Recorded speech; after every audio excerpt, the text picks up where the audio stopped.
Alright, I'm going to splice into this cable here, and I wanted to show my technique.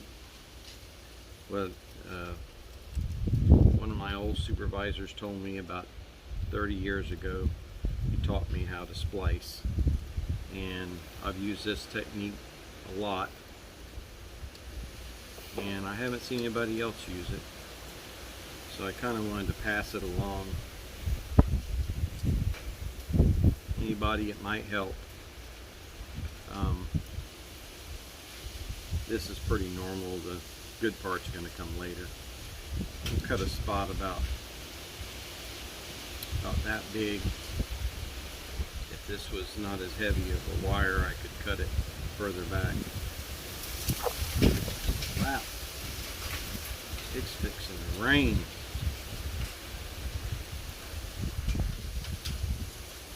But you just want to try to cut through the sheath and not into the actual wire underneath it. You can normally cut through and bend it and see the wire.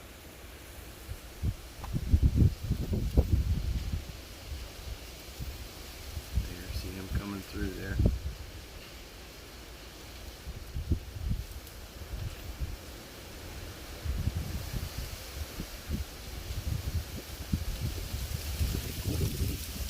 Be careful with your fingers.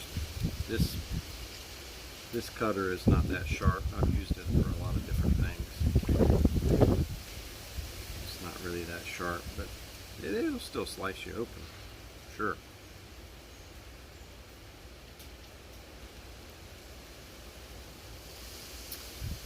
But this is the way you can splice and save the integrity of the wire anyway. I normally just cut this back. See, this isn't that sharp.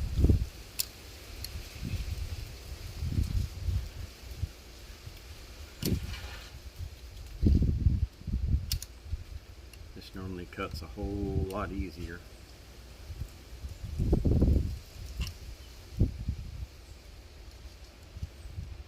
This is some pretty heavy insulation though too. Once you get this cut back a ways, on the thinner insulation you can just pull this back,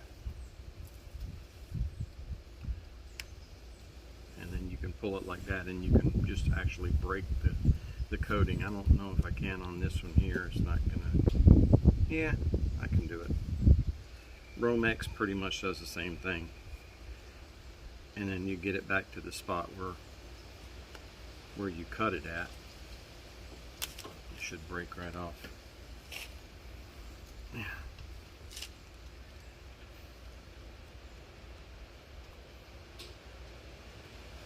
I'm gonna leave all that little packing there. Now I'm basically gonna do the same thing with this wire here.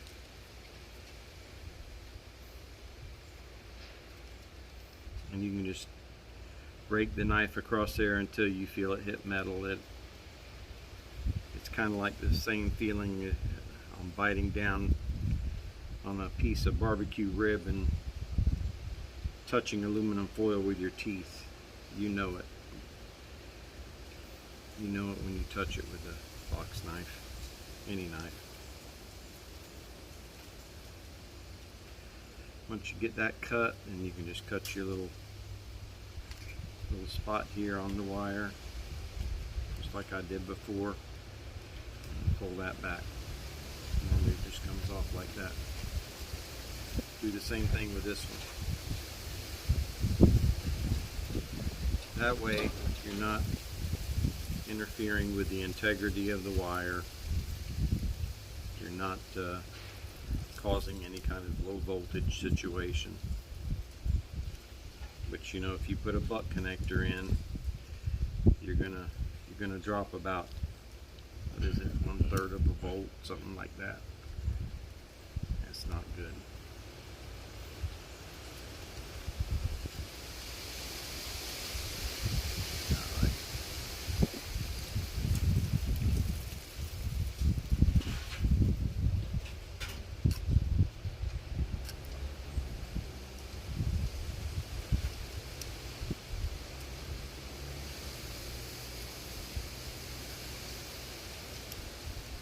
Okay. Now, I've got my other cable here already. I've got it already skinned back. I'm going to skin this back a little bit more. This is pretty heavy cable right here.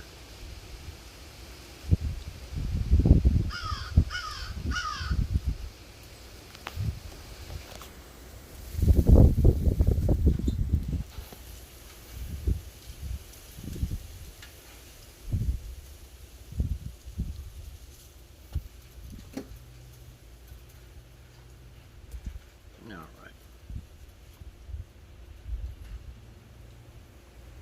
There's a little bit of hip in the wire. Okay.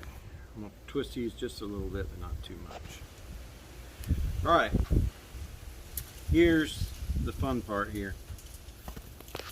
You get your wire and you just use your knife and you get about half and half here. And you make your little opening in it. Then you stick this wire through that you want to splice in there. You split it back open and split it 50%, give or take. Twist both sides. This is going to be a connection once you make it. It's never going to come apart on you. I've used this before for the same kind of connection for putting, you know, the little straps truckers have, the air horn they pull to engage the air horn. Had a semi truck one time in the shop, and that little cord had broken, and I used this method to splice the wire. Anyway, you put it in there, you close up the opening, you wrap one direction, and the other side the opposite direction. Doesn't matter which way you want to go. So be sure and twist the wire beforehand. That gives it more integrity. So I went that way with this one. I'm going to go this way with the other one. And I'm wrapping it real tight. Now,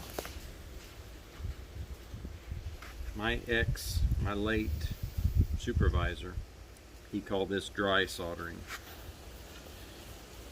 I don't know where he come up with that. I don't know if he come up with this or not. But that's a connection right there that is not going to come apart, and you can pull on that as much as you want, and you're not going to get it to come apart. It's the best connection you can have. So you'll take that side up real good. You can go either direction you want to go, or you can come right out the side if you want to go that way. But I'm going to go this direction when I tape it up, and I'll tape this one individually from this one, and then I'll tape them both together to make sure they're insulated real good. See, that's about 50%. There's no exact science to it.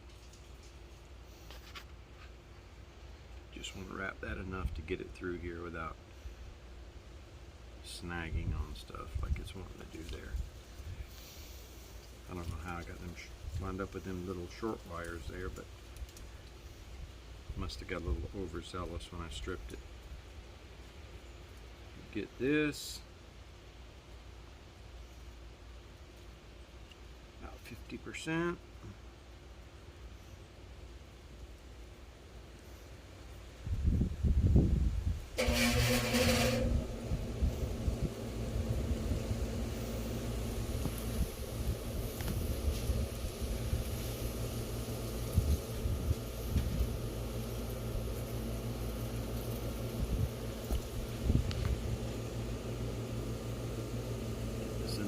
Here, close this up tight.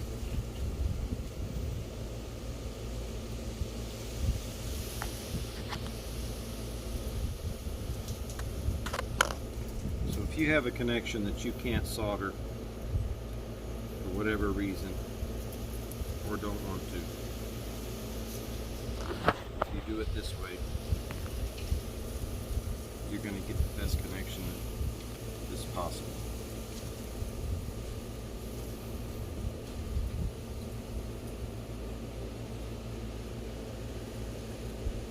And I will show you how I tape it up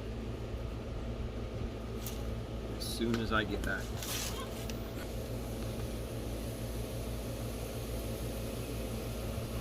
Okay, now it's virtually impossible to tape this up without cutting the tape first, so I'm going to have to do it that way, because going in between here with that big roll is not going to work. But I want these to be insulated real well, so I'm going to tape them up individually like I said, and then I'll tape them real good together. This pink wire is not being used.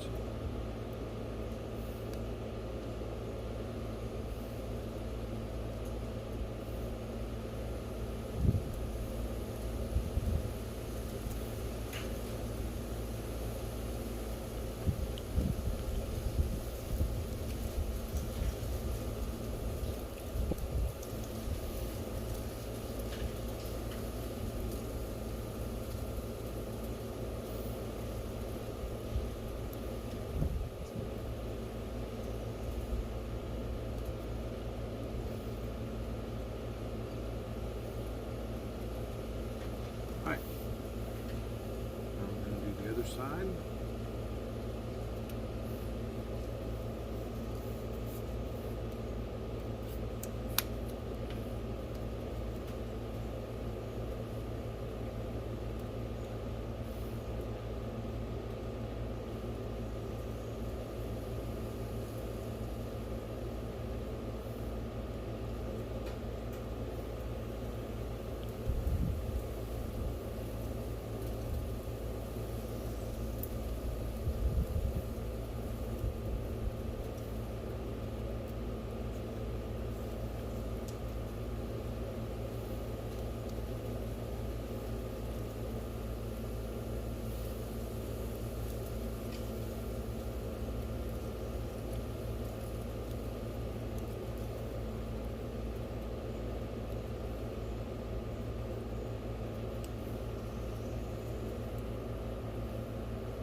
Like I said, this is a connection where you're not going to have any voltage drop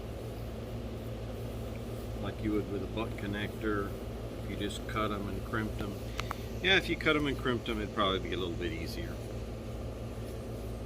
But this way it's not going to come apart. There won't be any corrosion as long as you have it taped up good.